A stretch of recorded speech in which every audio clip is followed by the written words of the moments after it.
Bom, acho que já falei boa noite, mas mais uma vez boa noite a todos. Boa noite.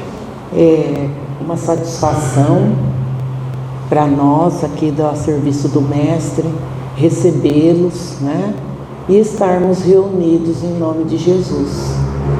Eu costumo dizer, né, as palavras: onde um ou mais estiver reunido em nome de Jesus, aí ele estará.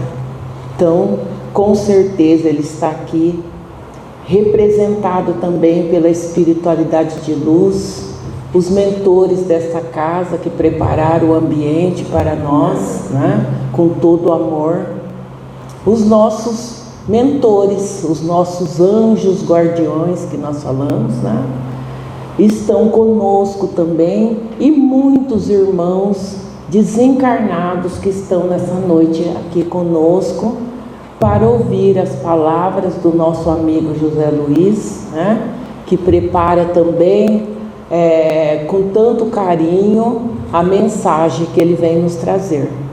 Todas as mensagens são para refletirmos e para interiorizarmos e colocarmos em prática. Esse é o objetivo da doutrina espírita e de tudo que Jesus deixou, não só da doutrina espírita, mas todos aqueles que ouvem e que aceitam a palavra de Jesus, que nos deixou o exemplo principalmente, é para nos melhorarmos como seres humanos, certo?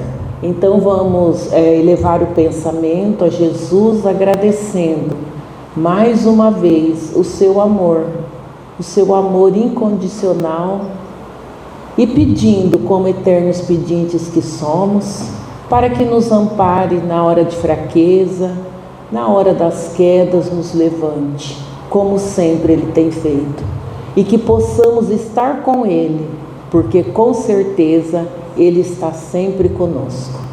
A espiritualidade que nos acompanha, que nos protege, nos ampara, nos orienta, nós agradecemos também, e que possamos ser merecedores de tanto amor, que assim seja. Então, Zé Luiz, a palavra é sua. Que o Zé Luiz seja muito inspirado para essa noite e sempre, né, Zé Luiz? Obrigado, Marlene. Deus abençoe, viu?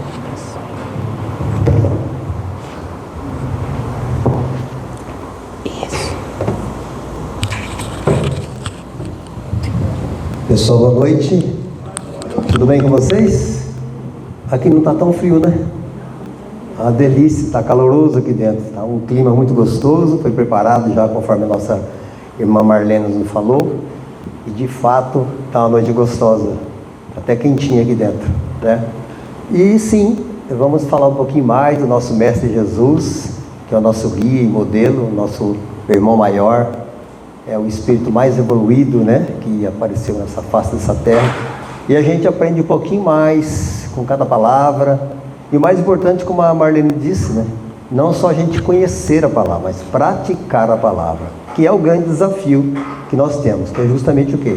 É praticar a palavra, colocar lá fora, né, na sociedade, no trabalho, na nossa casa, colocar em prática realmente esse ensinamento que é extraordinário, maravilhoso.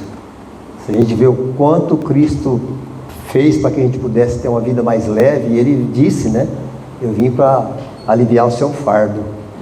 E muitas vezes a gente esquece que Ele está aqui, sempre esteve, sempre estará, para aliviar esse fardo nosso. E às vezes a gente fica carregando um fardo tão pesado. Muitos falam assim: eu estou carregando a minha cruz. Mas que cruz é essa, né, que Cristo já carregou, né? A gente não precisa carregar cruz nenhuma. Se a gente entender o ensinamento, Jesus veio justamente para tirar esse peso da nossa consciência, da nossa mente. A gente sabe que nós vivemos num mundo de prova e expiação, e que aqui o planeta Terra é um plano realmente de desafio, a gente sabe disso, todos os dias. Mas cada dia que passa é um aprendizado novo, é uma nova experiência, e faz parte da vida. E errar e acertar faz parte da vida humana. A gente erra todo dia, acerta todo dia, não é assim? Vocês erram todo dia, não? Também? Também, porque eu erro todo dia. A gente acaba errando. A gente não consegue acertar em tudo, não é verdade? É difícil, mas é um grande desafio. Você percebe que a vida É um grande desafio. Mas o importante é seguir aquela palavra que ele disse: na vida tereis aflições, mas tem de bom ânimo. Não desanima. Não perca o gosto pela vida. É o que eu procuro fazer com a minha vida. Sei dos desafios que tem, da dificuldade que tem também. Também tenho família, tenho as dificuldades de família, mas como é bom você ter família, não é verdade? Como é bom ter família. E os problemas fazem parte da vida da gente. Bom, vou falar brevemente com vocês sobre o capítulo 2 do Evangelho segundo o Espiritismo, que é o ponto de vista da vida futura. Ele está em segundo capítulo, porque ele é tão importante, né? O primeiro capítulo é: eu não vim destruir a lei. Então, e esse capítulo é: o meu reino não é deste mundo. E quando Cristo falava sobre essa questão do meu reino não é deste mundo, as pessoas da época não entendiam. Não entendiam. Quando ele falava: mas o meu reino não é deste mundo. Porque o próprio Pilatos interrogou Jesus e disse: você é rei? Tu és rei? Disse para ele. Ele respondeu: o meu reino não é deste mundo. Você diz que eu sou rei, você está dizendo. E o meu reino não é deste mundo. E na época as pessoas não entendiam: mas como assim não é deste mundo? Você é de onde? De que cidade? De que estado? E até hoje eu pergunto assim: será que a gente sabe realmente que mundo é esse que está falando? Será que a gente se conscientizou de verdade? Que a gente vive aqui na Terra, no mundo terreno aqui, e às vezes esquece, né? Que mundo é esse que ele está falando? Que meu reino não é deste mundo. E que mundo que ele está dizendo então? Ele diz assim: se meu reino fosse desse mundo, minhas gentes teriam combatido para me impedir de cair nas mãos dos judeus. Mas meu reino não é deste mundo. Quando Jesus foi pego para interrogar, se ele quisesse, ele poderia ter escapado? Poderia. Como teve algumas vezes que ele escapou. Mas por que ele escapou? Porque era preciso, não era o momento. Na própria série The Chosen a gente vê que ele fala assim: não é a minha hora ainda. Olha só. Ele dizia isso, né? Ainda não é a minha hora. Por isso que ele escapava. Os apóstolos, os discípulos dele pegavam e entravam nos corredores, escondia ele, e ele aceitava ser escondido, porque não era a hora ainda. Ele sabia a hora certa, né? Eu não nasci e nem vim a este mundo senão para testemunhar a verdade. Qualquer que pertença à verdade escuta a minha voz. Mas qual verdade é essa? Que mundo é esse que está falando? É a vida espiritual. É a vida que não morre. É a vida que é para sempre. Então nós falamos assim que naquela vida anterior, na vida passada, não existe vida passada, a vida é uma só, é única. A reencarnação, aí sim. Da outra vez que eu reencarnei, eu vou partir daqui, se eu reencarnar novamente, mas é uma vida só. É a nossa consciência, né? Que segue a gente onde a gente for. A gente deixa o corpo aqui, mas a consciência não fica no corpo, ela vai para o mundo espiritual e segue com a gente, né? Por essas palavras, Jesus disse claramente sobre a vida futura, para onde tem de caminhar toda a humanidade. Ele chegou para pregar isso, para dizer que, olha, é para cá que nós vamos, é para a vida eterna, é para o mundo espiritual. Nós estamos aqui na Terra, vocês estão aqui na Terra, mas essa não é a vida verdadeira. A vida verdadeira é essa vida futura. Então a gente vivendo aqui, pensando assim: nossa, como é bom você saber que existe uma vida futura, não é mesmo? Talvez algumas pessoas se espantem, não acreditam, né, que existe essa vida futura, que a gente possa de fato voltar aqui se for preciso. Muitos não acreditam, mas é uma grande verdade, a gente sabe que é uma grande verdade, né? Então é confortável você saber que não morre. Puxa, a vida não morre. Quer dizer, se a minha mãe partiu, meu pai partiu, a gente pode se encontrar um dia? Sim, pode se encontrar novamente. Que bom saber disso, né? Que confortável, que conforto que dá para a nossa alma, né? Sem a vida futura, a maior parte dos seus preceitos de moral não teria nenhuma razão de ser, ou seja, ele veio para fazer esse trabalho mesmo, né? Por ser considerado como o ponto central do ensinamento do Cristo, é que ela está colocado como um dos primeiros nesta obra de Kardec, o Evangelho segundo o Espiritismo, porque deve ser o alvo de todos os homens, né? Os judeus não tinham senão ideias muito incertas quanto à vida futura. Os judeus, eles na realidade acreditavam nos anjos, né? acreditavam nos anjos, que eram os seres privilegiados da criação, eles falavam. Mas não sabia que os homens também pudessem um dia ser anjo. Um dia seremos anjo? Quem é que será anjo na próxima? Um dia. Um dia. Um dia. Mas esse dia pode chegar? Ainda não sei. Tá vendo? Está duvidando da vida futura. Ou seja, a gente não sabe quando, mas estamos aqui para aprender. Esse planeta Terra aqui, esse plano terreno, é justamente para a gente aprender. Mas aqui não fala assim que a vida aqui é uma escola. Aqui é uma escola, estamos aprendendo com o corpo carnal. Daqui a pouco a gente deixa o corpo carnal e vai para outra escola, no andar de cima. Mas vai, andar de cima? Acho que não diz andar de cima, né? O plano espiritual é aqui mesmo. É aqui mesmo, não é verdade? Então, até que a Marlene disse logo no começo, né? Que estamos nós aqui encarnados, mas também tem muitos desencarnados, não é isso? Tem alguém vendo algum desencarnado? Alguém está vendo? Não. Eu também não, mas a gente sabe que a gente divide o mesmo espaço, não é? A gente não os vê, às vezes tem gente que vê, mas eles veem a gente, né? Legal, isso é muito bom a gente saber, dá um certo conforto.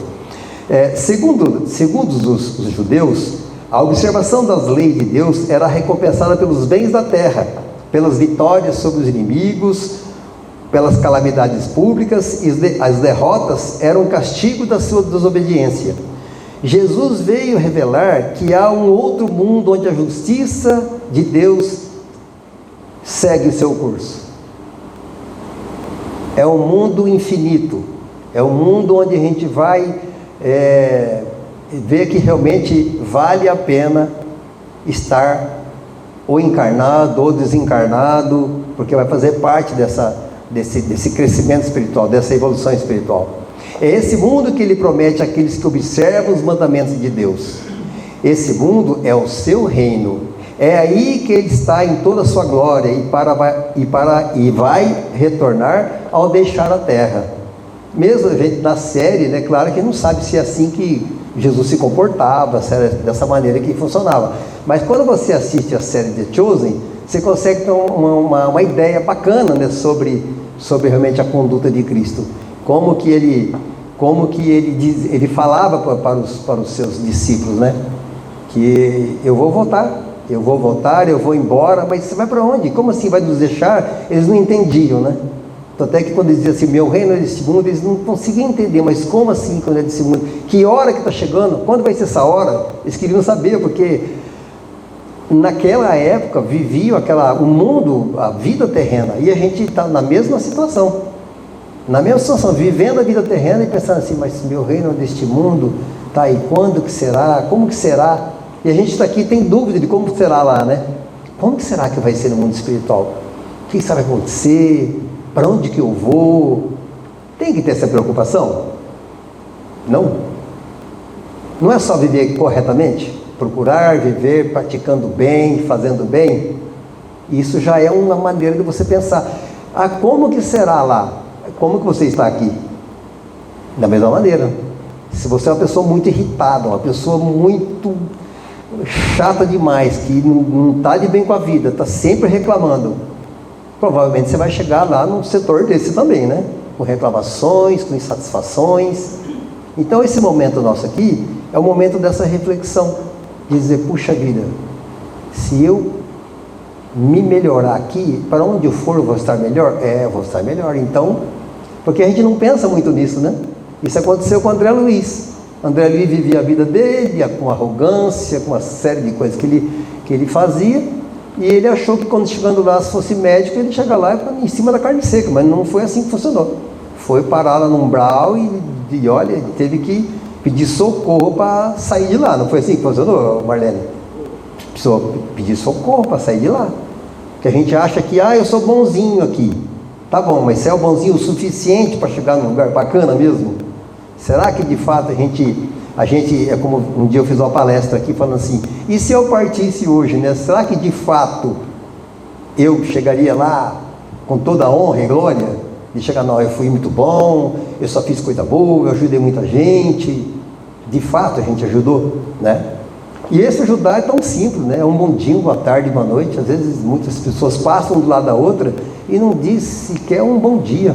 Isso acontece até às vezes dentro da casa mesmo, né? Talvez entre marido e mulher, entre filhos, não ter aquele bom dia e acaba tocando a vida assim numa forma tão automática que a gente esquece das coisas principais, que é um café da manhã com a família, que é um almoço com a família, que é um jantar com a família, ou seja, é confraternizar, aproveitar enquanto a gente está por aqui, não é? Jesus, conformando o seu ensinamento aos estados dos homens da sua época, não acreditou dever lhes dar uma luz completa, que os teria ofuscado sem esclarecê-los, porque não teriam compreendido. Ou seja, na época, Jesus não podia falar de certas coisas que eles realmente não compreenderiam.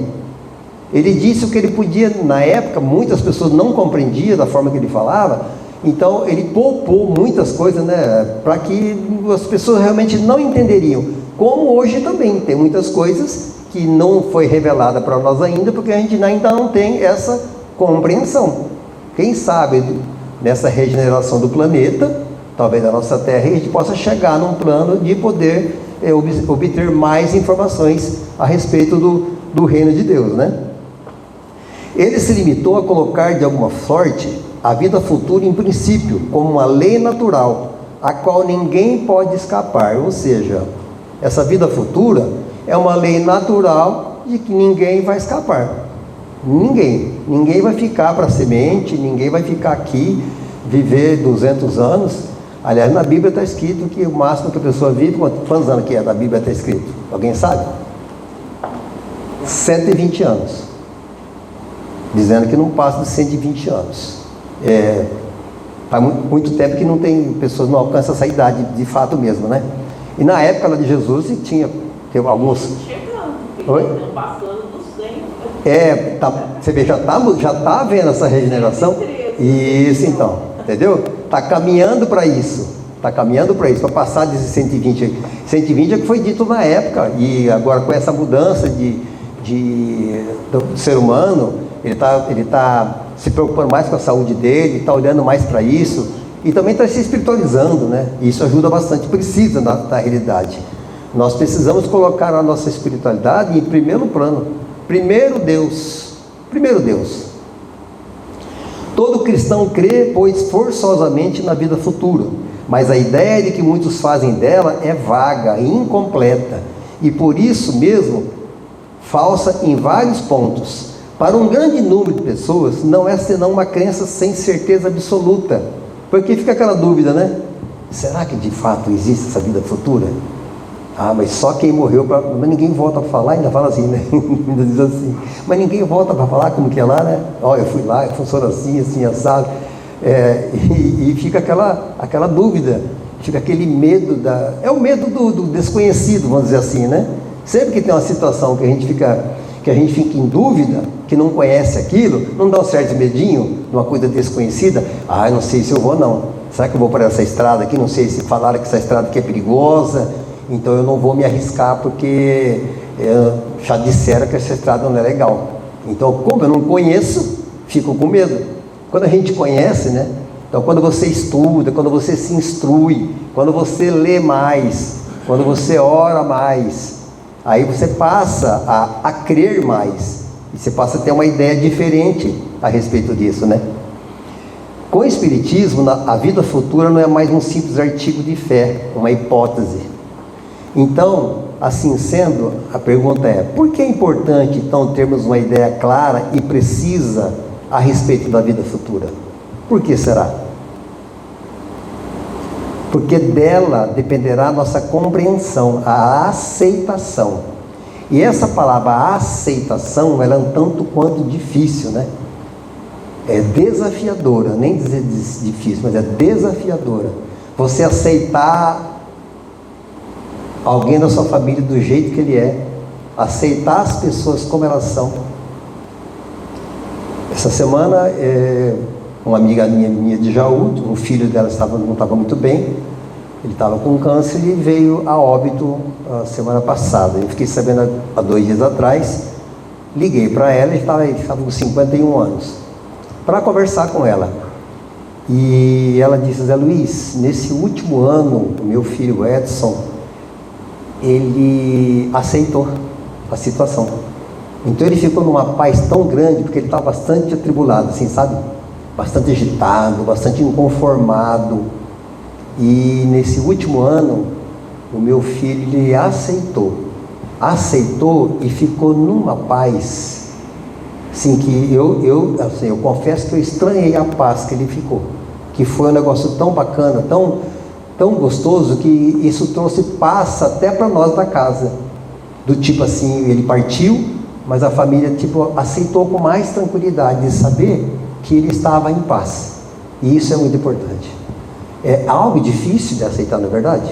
Quando chega uma doença, não é fácil, gente, enfrentar. Nem todo mundo vai ficar doente, nem todos vão ficar doentes, mas se ficar, a gente tem que ter essa fé e procurar aceitar, porque faz parte da nossa evolução, tudo isso faz parte, né? O que ocorre com as pessoas que concentram todos os seus esforços e pensamentos na vida terrena?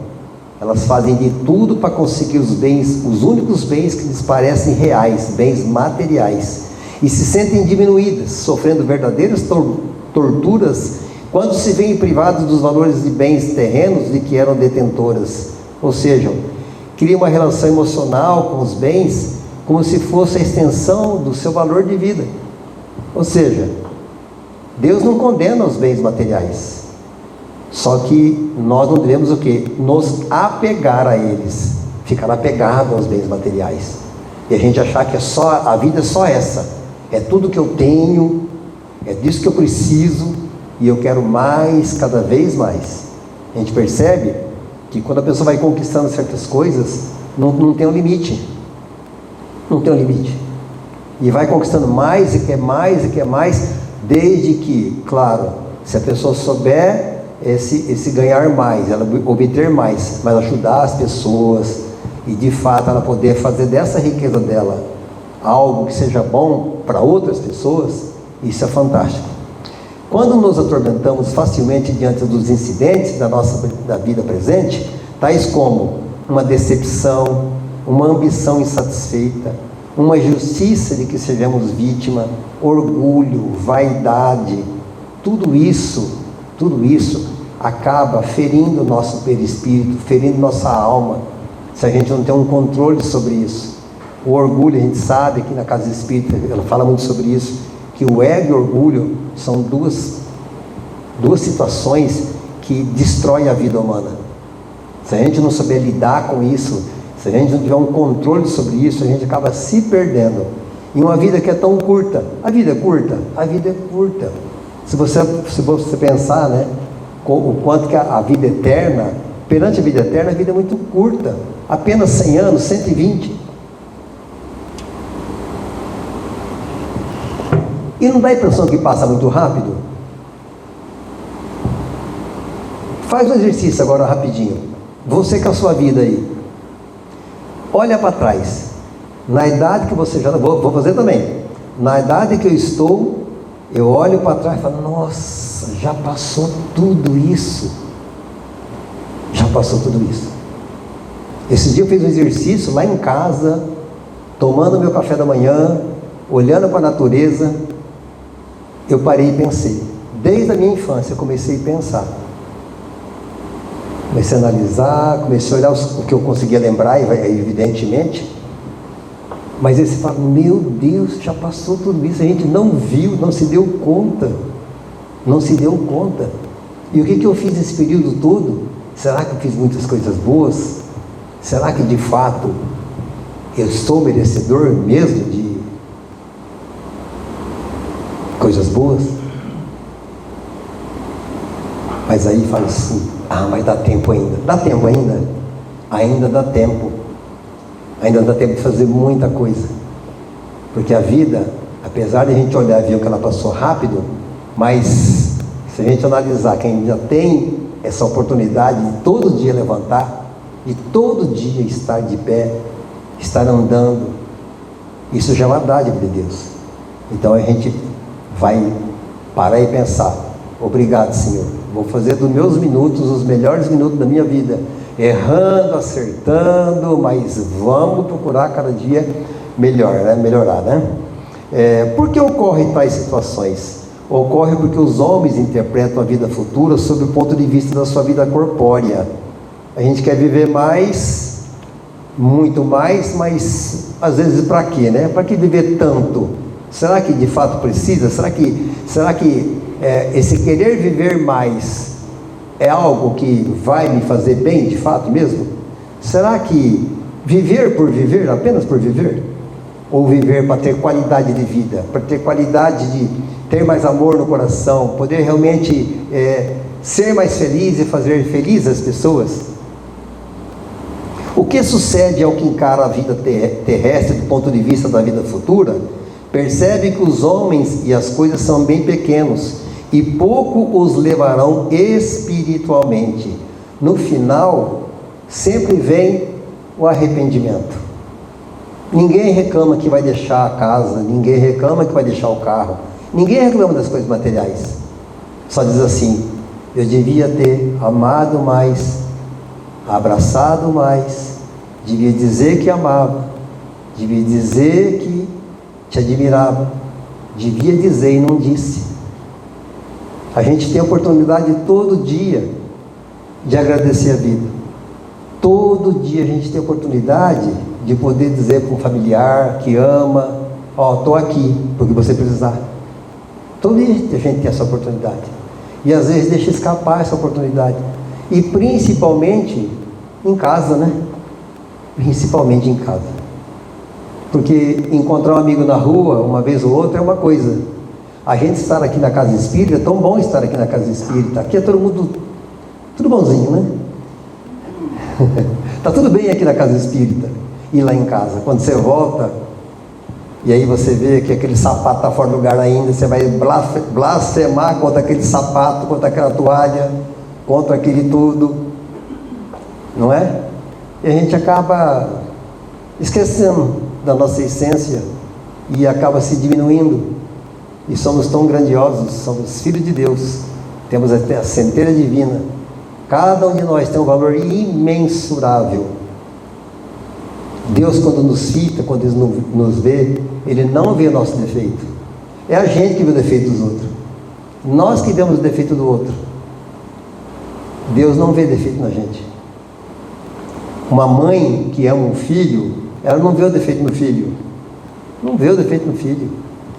Ela vê a essência, a mãe cuida, a mãe zela pelo filho. Então, segue daí então que o homem deve suportar seus sofrimentos acomodado porque acredita na vida futura. Então ele quer dizer assim: o homem deve então suportar seus sofrimentos acomodado, sem nada a fazer, porque acredita na vida futura. Deus quis assim, né? Não, eu estou assim porque Deus quis assim. Será que é assim mesmo? Ele fala: não é bem assim, pois a sua felicidade decorre do esforço que você fizer hoje por melhorar o que estiver ao seu alcance e para aceitar o que não depende de si, sem reclamar, sem revolta. Às vezes a gente reclama demais, às vezes acaba reclamando muito, até fora do controle, mas a gente mais reclama do que agradece. A verdadeira oração não é aquela que você pede nada para Deus. Para que pedir para Deus se Ele já deu tudo? Se a gente parar para pensar, a nossa oração tem que ser só de agradecimento. Obrigado, Pai, por mais um dia que eu estou levantando, que eu estou abrindo os olhos, que eu estou andando, que eu posso tomar meu banho, que eu posso tomar meu café, que eu posso sair para trabalhar, por mais um dia. E às vezes esquece de fazer esse pequeno gesto. Vai tomar um banho, a água que está correndo ali, que tal agradecer essa água que está correndo no seu chuveiro ali? Que tal agradecer a natureza? Muito obrigado pelo ar que respiramos, pela água que bebemos, pelo alimento que comemos. Muito obrigado, Senhor, por não faltar nada na minha mesa. Obrigado por todas as pessoas que trabalharam para que esse alimento estivesse aqui na minha mesa. É o que Deus espera de nós. Apenas gratidão. Que a gente reconheça, não precisa pedir. Quando eu peço algo para Deus, eu estou dizendo para Ele que eu não tenho. Ai, Senhor, me dê saúde. Você está dizendo, eu não tenho saúde. Ele fala, mas, como assim? Quando a gente pede algo dizendo que não tem, Deus fala, mas como? Eu já te dei tudo. Está tudo aí, ó. Tudo está ao seu alcance. Então depende de nós mesmos, fazer uma reflexão e parar e pensar, puxa vida, será que não está faltando gratidão da minha parte? Não falta reconhecer mais a presença de Deus na minha vida? Não falta mais eu reconhecer, nossa, não tem ninguém na minha família que está doente, oh glória por isso. Não tem ninguém perdido na minha família, oh Senhor, glória por isso. Meus filhos estão no caminho certo, oh Senhor, glória por isso. Outra pergunta, a crença na vida futura faz com que as pessoas se desinteressem pela vida material? O que vocês acham? Não. Os que creem na vida futura sabem que foram colocados na terra pela providência divina e que devem, portanto, trabalhar para melhorar as coisas. Para melhorar as coisas. Tem um amigo nosso, né? Que ele, inclusive, ajudou a reformar essa casa, é isso? Uma pessoa bem sucedida, uma pessoa que trabalha bem sucedida, mas que tem o amor de ajudar as casas espíritas. Não é só essa, várias casas espíritas, né? Reforma a casa, dá um trato, coloca ar-condicionado, faz um monte de coisa pela casa espírita, doando parte daquilo que ele ganha. Com certeza é em sinal de gratidão. Obrigado, Senhor, por tanta dádiva. Então vamos realmente contribuir. Então é uma reflexão nossa, minha, também, todos nós. É reconhecer se de fato a gente está sendo grato pelas coisas que tem.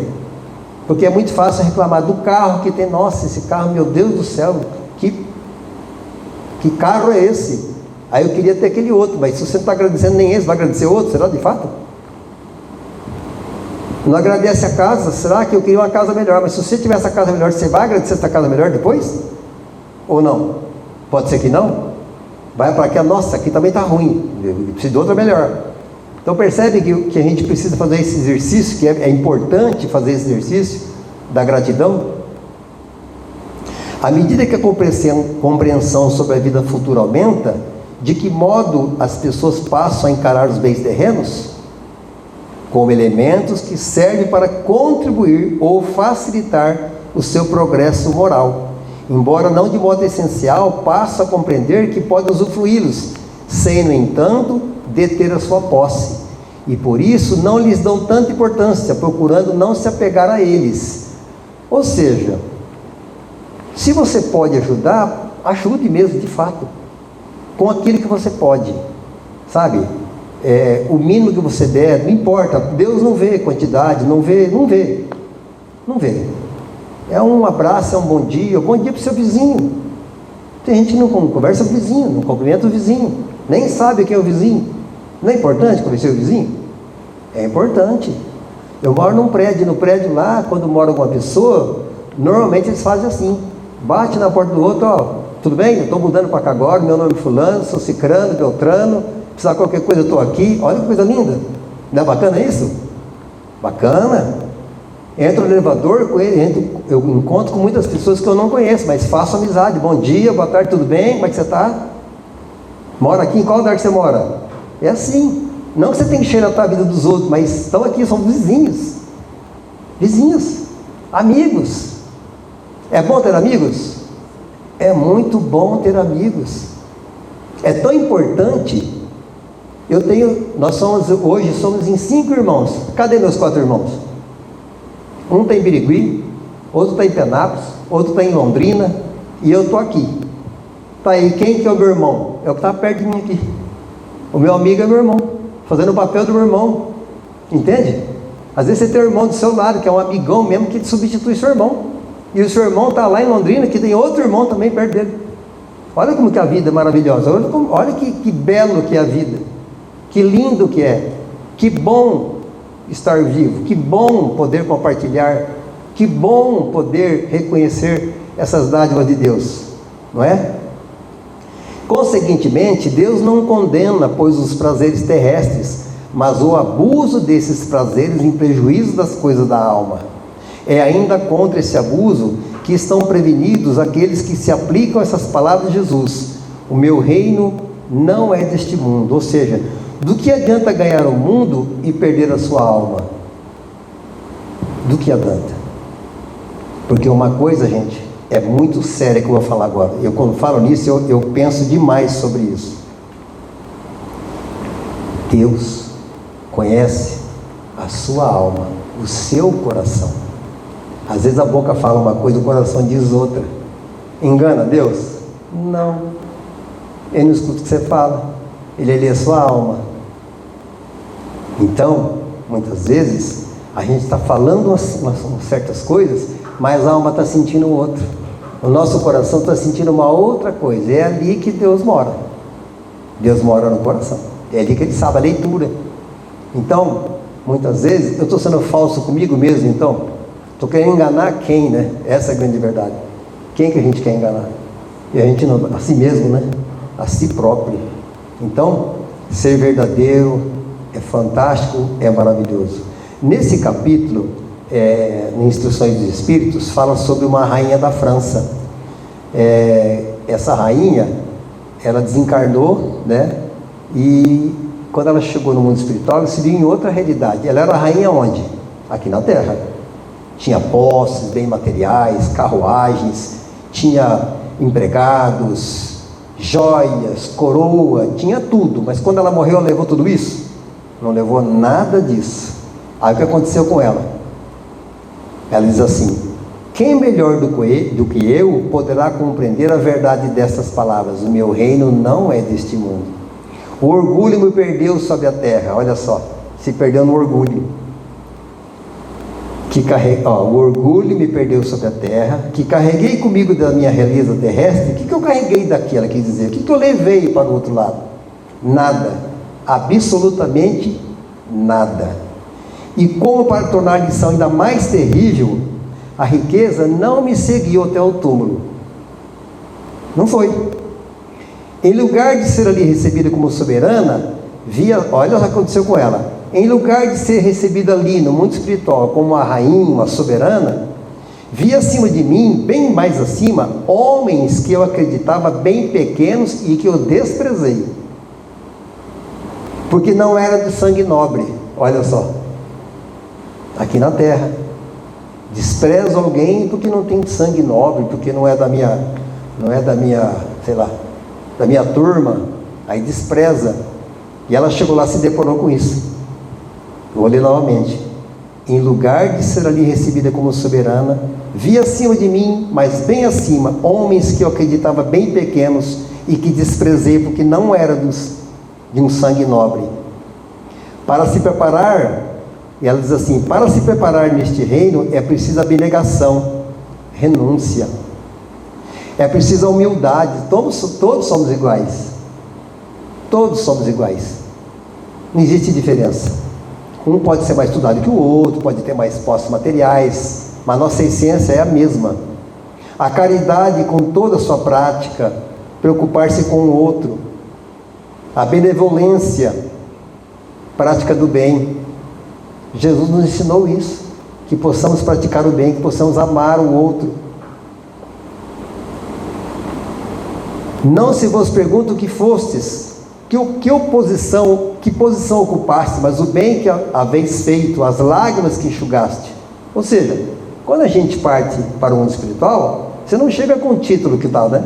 É médico, é doutorado, é professor universitário, não, nada disso. A gente não é a nossa profissão, a gente está a nossa profissão. Nós somos filhos de Deus. Então a gente tem essas ocupações terrenas, mas quando vai para o mundo espiritual, nada disso tem valia, nada disso conta, tá? São os caminhos mais penosos da vida que a ele conduzem. Procurai, pois, seu caminho através das sarças e dos espinhos, e não entre as flores. É através dos esforços, do trabalho e da dedicação. É nas dificuldades da vida que a alma se aproxima de Jesus e amadurece espiritualmente. Sarças e espinhos simbolizam dores, provações, perdas, decepções, enfermidades, lutas íntimas, humilhações, desafios emocionais, morais. São períodos difíceis que obrigam a pessoa a refletir, desenvolver humildade, aprender a exercer a paciência, a fé, despertar a compaixão, desapegar-se do orgulho e das ilusões materiais. E as flores, elas representam comodidade, prazeres fáceis, excessiva tranquilidade, zona de conforto, ilusões do mundo, distrações que afastam da vida espiritual. As provas da vida podem se transformar em caminhos de encontro com Jesus, dependendo de como as enfrentamos.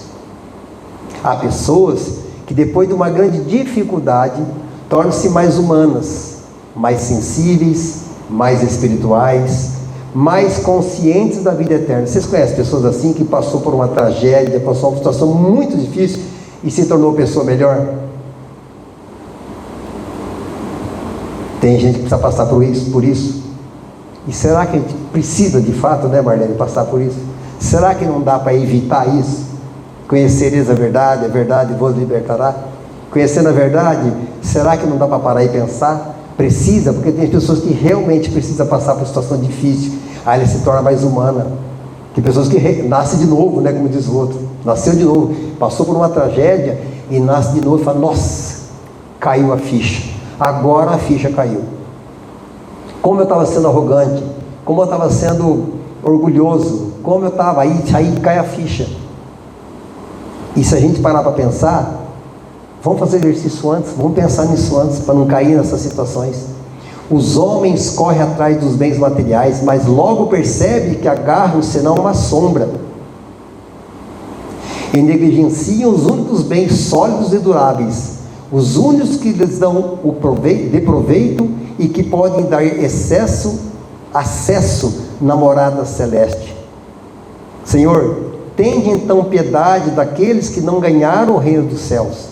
Ajudai-os com vossas preces, porque a prece aproxima o homem do Altíssimo. É um traço de união entre o céu e a terra. Esse é o recado de hoje. Tudo bem? Deus abençoe a todos. Um ótimo final de semana. Eu faço a prece agora já? Posso? Vamos então fechar nossos olhos, serenar a nossa mente.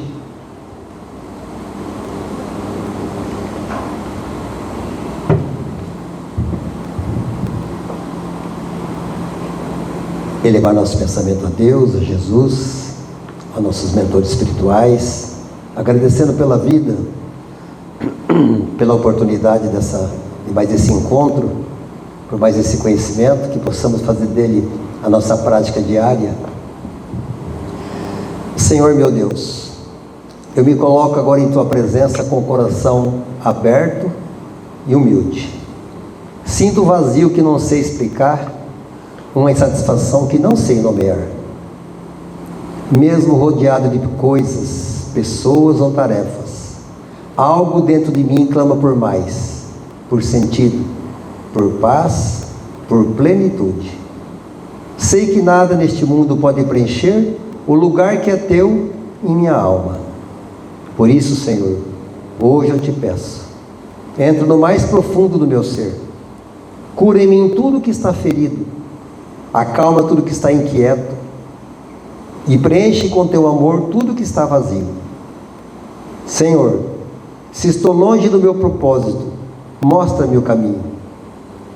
Se me perdi de mim mesmo, ajuda-me a reencontrar quem sou em Ti. Senhor, dá-me olhos para ver a beleza da vida, ouvidos para escutar a Tua voz e coragem para mudar o que precisa ser mudado. Que a Tua presença, Senhor, seja meu sustento, Tua graça, minha força, e Teu amor, meu sentido de viver. Em Ti, Senhor, sei que posso ser completo. Em Ti, Senhor, tudo faz sentido. Assim seja.